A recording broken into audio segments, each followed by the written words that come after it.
recherchez une école de référence pour une double formation universitaire et professionnelle de qualité? Voici l'opportunité à ne pas rater. L'École supérieure d'administration, d'économie, de journalisme et des métiers de l'audiovisuel ESAE vous offre des programmes d'enseignement en licence et en master orientés vers l'emploi qui font d'elle une référence à travers les filières de l'administration générale et territoriale, l'administration du travail et de la sécurité sociale, droit, diplomatie et relations internationales, administration hospitalière, universitaire et intendance, journalisme et métiers de l'audiovisuel et toutes les filières des sciences de gestion. Une seule adresse, www.esae.bj.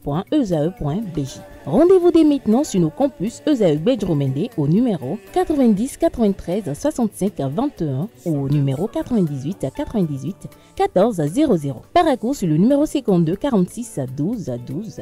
Aboumé-Calavi au numéro 52 88 44 44. Akpakpa au numéro 52 88 33 33. ESAE, l'excellence à un nom. Le bulletin matinal d'information avec vous, Nansrine Fatoumi, bonjour. Merci d'être là ce matin. Bonjour à vous, Romaric Kadies-Gogbenou. Merci également d'être là pour l'actualité sportive. Nansrine Fatoumi, on vous suit pour le bulletin matinal d'information.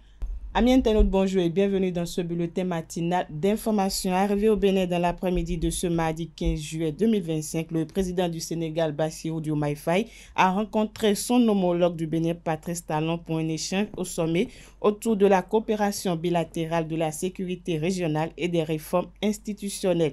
Accueilli à l'aéroport par le ministre des Affaires étrangères, Olusegun Adiadi Bakari, le président sénégalais Bassirou Diomaye Faye s'est rendu au palais de la Marina pour un tête-à-tête avec son hôte du Bénin. À la sortie, les deux dirigeants ont affiché leur convergence de vues sur les grands défis de l'heure, comme une coopération économique à intensifier, une sécurité à consolider face au terrorisme et des réformes urgentes à initier au sein de la CEDEAO et de l'UEMOA. Le point dans cette capsule vidéo.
Le regard. Merci, monsieur le président.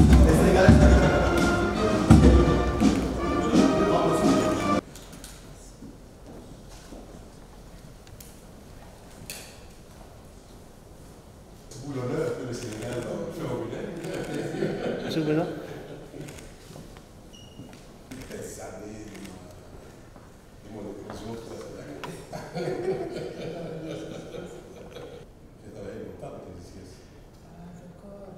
Dans un autre contexte à présent, le ministre conseiller à l'enseignement secondaire technique et de la formation professionnelle Espedi Rissou a apporté le soutien moral et psychologique du gouvernement aux candidats souffrants et accidentés qui composent la section de remplacement du baccalauréat 2025.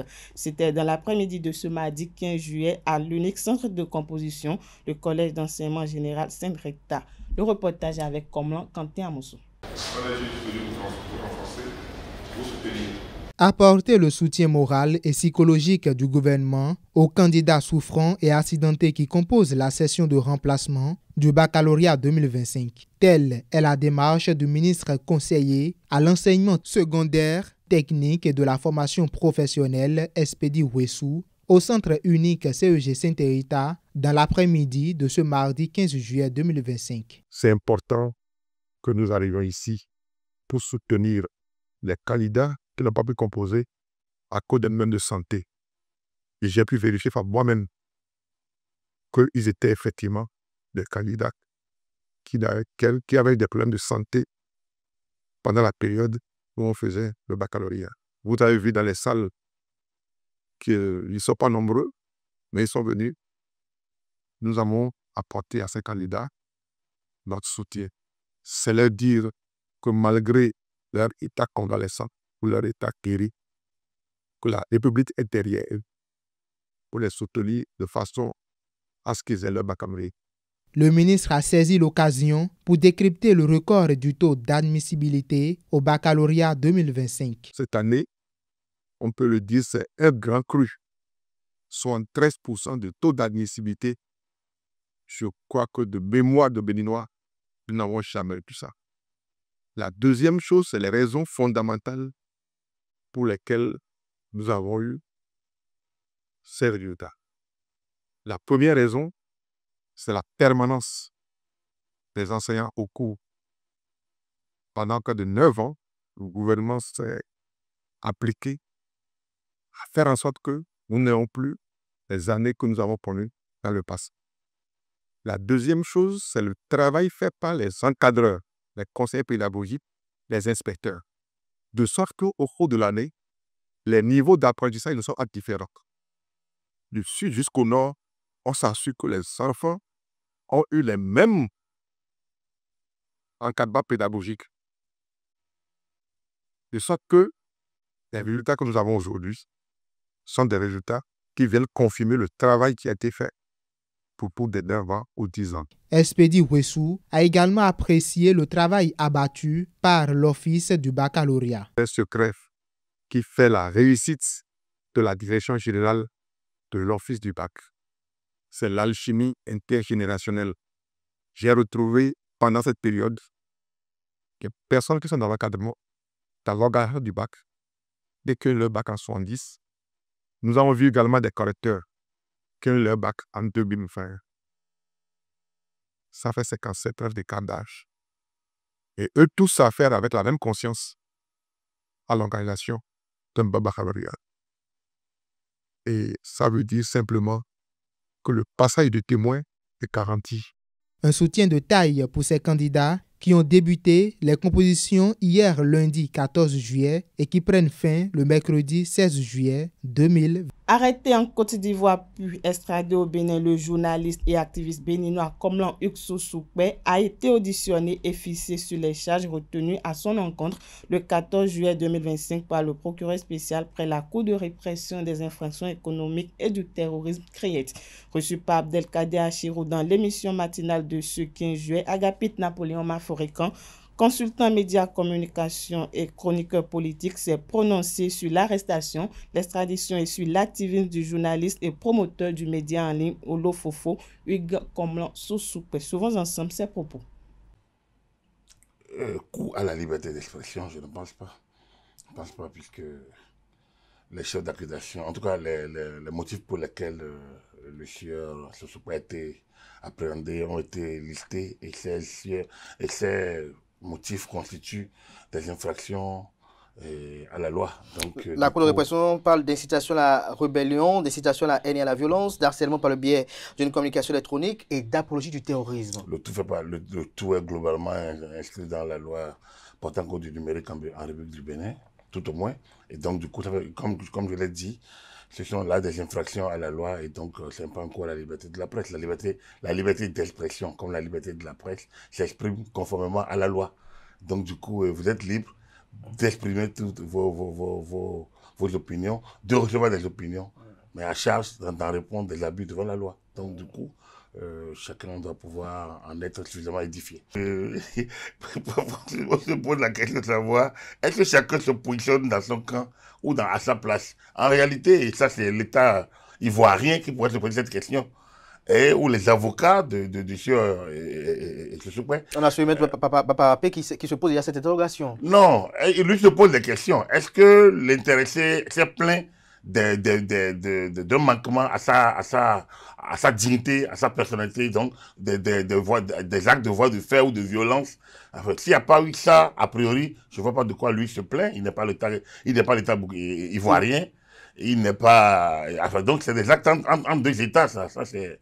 Il n'appartient pas à l'avocat de s'en mêler, non?